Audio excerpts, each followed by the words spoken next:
Mark chapter 7, New American Standard Version.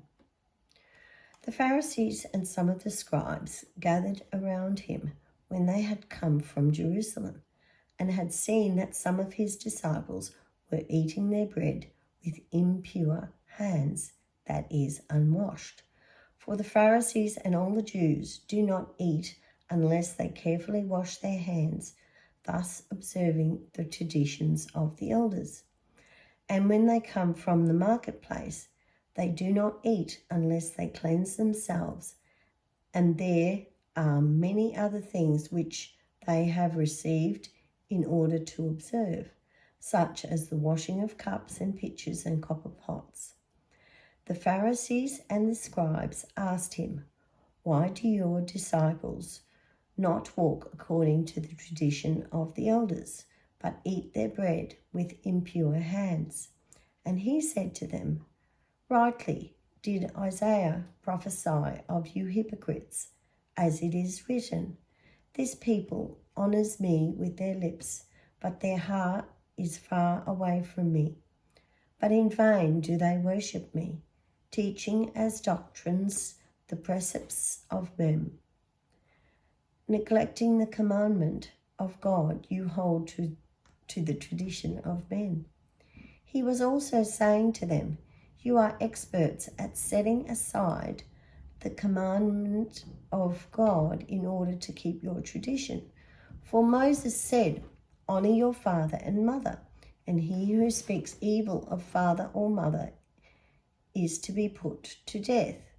But you say, if a man says to his father or his mother, 'Whatever I have that would help you is korban,' that is to say, given to God, you no longer permit him to do anything for his father or mother, thus invalidating the word of God by your tradition, which you have handed down, and you do many other things such as that." After he called the crowd to him again, he began saying to them, "Listen to me, all of you, and understand. There is nothing outside the man which can defile him if it goes into him, but the things which proceed out of the man are what defile the man. If anyone has ears to hear, let him hear." When he had left the crowd and entered the house, his disciples questioned him about the parable, and he said to them, "Are you so lacking in understanding also? Do you not understand that whatever goes into the man from outside cannot defile him, because it does not go into his heart, but into his stomach, and is eliminated?" Thus he declared all foods clean. And he was saying, "That which proceeds out of the man, that is what defiles the man.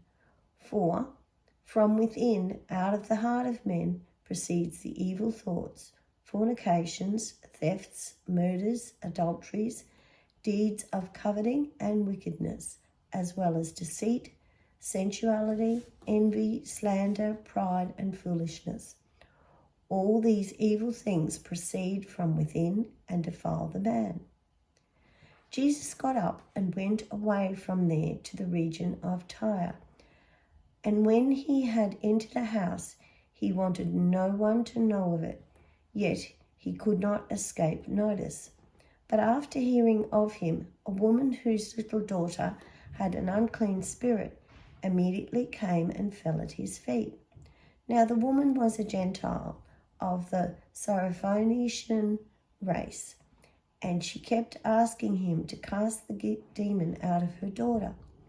And he was saying to her, "Let the children be satisfied first, for it is not good to take the children's bread and throw it to the dogs." But she answered and said to him, "Yes, Lord, but even the dogs under the table feed on the children's crumbs." And he said to her, "Because of this answer, go. The demon has gone out of your daughter." And going back to her home, she found the child lying on the bed, the demon having left. Again he went out from the region of Tyre and came through Sidon to the Sea of Galilee, within the region of Decapolis. They brought to him one who was deaf and spoke with difficulty, and they implored him to lay his hand on him.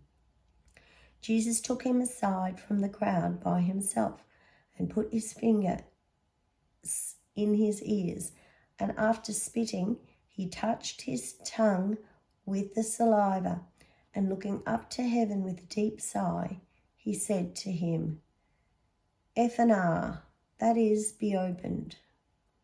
And his ears were opened, and the impediment of his tongue was removed, and he began speaking plainly. And he gave them orders not to tell anyone, but the more he ordered them, the more widely they continued to proclaim it.